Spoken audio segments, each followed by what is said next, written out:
ঝালমুড়ি খেতে পছন্দ করে না এমন কাউকে খুঁজে পাওয়া যাবে না। ঝালমুড়ি খেতে কিন্তু আমরা কম বেশি খুবই পছন্দ করি, কিন্তু আজকে একটা ইউনিক রেসিপি তোমাদের সঙ্গে শেয়ার করব। আম তেল দিয়ে ঝালমুড়ি রেসিপি। সত্যি বলতে আম তেল দিয়ে ঝালমুড়ি মাখা আর নর্মালি ঝালমুড়ি মাখা দুটোই কিন্তু আলাদা। তো চলো দুটোকে একসাথে মেখে দেখি কেমন হয়। এখানে দেখো আমি মুড়ি নিয়ে নিয়েছি। আর সত্যি বলতে আম তেল দিয়ে ঝালমুড়ি বানানো যে এতটাই মজাদার আমি কখনো আগে ট্রাই করিনি। এখানে একটা শসা নিয়ে নিচ্ছি, শসাটাকে কিন্তু আমি ধুয়ে নিয়েছি। এবার টুকরো টুকরো করে কিন্তু কেটে নেব। আর সত্যি বলতে ঝালমুড়ি বানানো আর আম তেল দিয়ে ঝালমুড়ি বানানো দুটো টেস্ট কিন্তু সত্যি আলাদা হয়। তো চলো গল্পে গল্পে আমি কিন্তু এখানে শসাটাকে টুকরো টুকরো করে কেটে নিচ্ছি ছোট ছোট করে।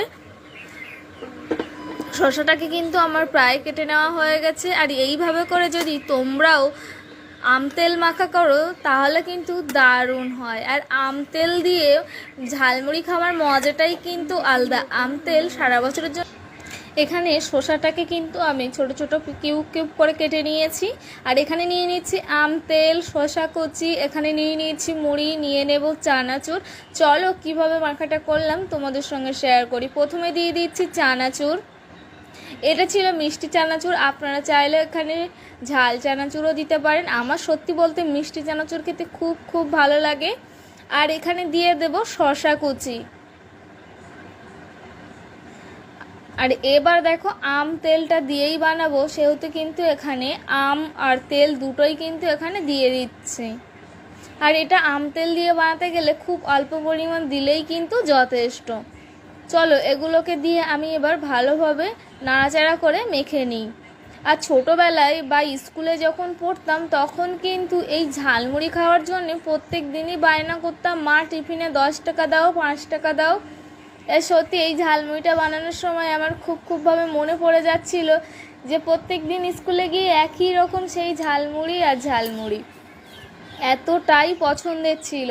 তোমরা এই ঝালমুড়িটা কে কে পছন্দ করো অবশ্যই জানিও। ঠিক যেভাবে স্কুলের কাছে কাকুটার থেকে ঝালমুড়ি কিনতাম সেইভাবে আজকে আমি তোমাদের সঙ্গে বানিয়ে শেয়ার করে দেখাবো। এখানে আমি কিন্তু ঝালমুড়ি একটা পাত্রের মধ্যে ঢেলে নিচ্ছি।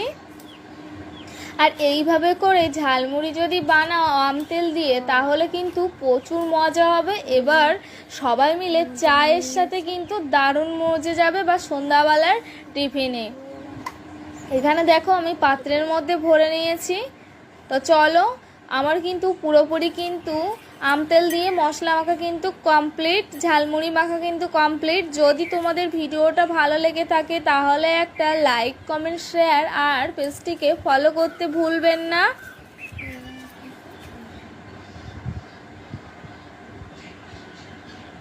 তোমাদের কেমন লাগলো অবশ্যই